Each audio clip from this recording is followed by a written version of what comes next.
ಗೌರಿಬಿದನೂರು ನಗರದ 12ನೇ ward VV Puram Thyagaraju colony ಹಾಗೂ ಹೊಸೂರು ಅಲಿಪುರ ಸೇರಿದಂತೆ ವಿವಿಧ ಭಾಗಗಳ ಮತದಾರರ ಮನೆಗಳಿಗೆ ಖುದ್ದಾಗಿ ಬಿಎಲ್ಒ ಮತ್ತು ಅಧಿಕಾರಿಗಳ ಜೊತೆ ಶಾಸಕ ಪುಟ್ಟಸ್ವಾಮಿಗೌಡ ಭೇಟಿ ನೀಡಿ ಅಧಿಕಾರಿಗಳಿಂದ ಮಾಹಿತಿ ಪಡೆದು ಸಾರ್ವಜನಿಕರಿಗೆ ಎಸ್ಐಆರ್ ಕುರಿತು ಅರಿವು ಮೂಡಿಸಿದ್ರು.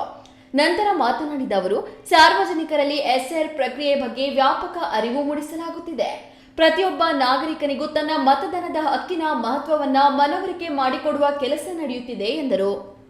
ಎಲ್ಲವನ್ನ ವಿಸಿಟ್ ಕೊಟ್ಕೊಂಡು ನಮ್ಮ ನಾಗರಿಕರಿಗೆ ಎಸ್ಐಆರ್ ಬಗ್ಗೆ ಒಂದು ಮನವರಿಕೆ ಮಾಡಿಕೊಟ್ಟು ಎಲ್ಲರೂ ಕೂಡ ಯಾವುದೇ ಓಟು ಮಿಸ್ ಆಗದಂಗೆ ಪ್ರತಿಯೊಬ್ಬರದ್ದು ಏನಾದರೂ ಕೂಡ ಅನಾವಶ್ಯಕವಾಗಿ ವ್ಯತ್ಯಾಸ ಆಗದಂಗೆ ಫಾರಮ್ ಫಿಲಪ್ ಮಾಡಿ ಕರೆಕ್ಟಾಗಿ ಅದನ್ನು ಫಿಲಪ್ ಮಾಡಿ ಎಲ್ಲರಿಗೂ ಓಟಿನ ಹಕ್ಕು ಬರೋ ರೀತಿಯಲ್ಲಿ ಕಾರ್ಯನಿರ್ವಹಿಸಿ ಅಂತ ಅಂದ್ಬಿಟ್ಟು BLO ಎಲ್ಲರೂ ಕರೆಸಿ ಅವ್ರಿಗೂ ಕೂಡ ನಿಧಾನ ಆದರೂ ಪರವಾಗಿಲ್ಲ ಅದನ್ನು ಫಾರಮ್ ಫಿಲಪ್ ಕರೆಕ್ಟಾಗಿ ಮಾಡಿಸಿ ಪ್ರತಿಯೊಬ್ಬರು ಕೂಡ ಓಟಿನ ಹಕ್ಕನ್ನು ಕೊಡುವಂಥ ವ್ಯವಸ್ಥೆಯನ್ನು ವ್ಯವಸ್ಥಿತವಾಗಿ ಮಾಡಿ ದೂರುಗಳು ಬರಬಾರ್ದು ಅಂತ ಇನ್ಸ್ಟ್ರಕ್ಷನ್ ಕೊಟ್ಟಿದ್ದೀನಿ.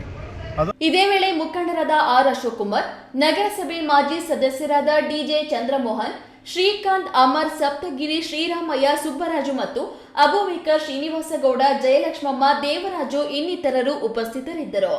ಪ್ರದೀಪ್, ಈ ನ್ಯೂಸ್ ಟಿವಿ, ಗೌರಿಬಿದನೂರು.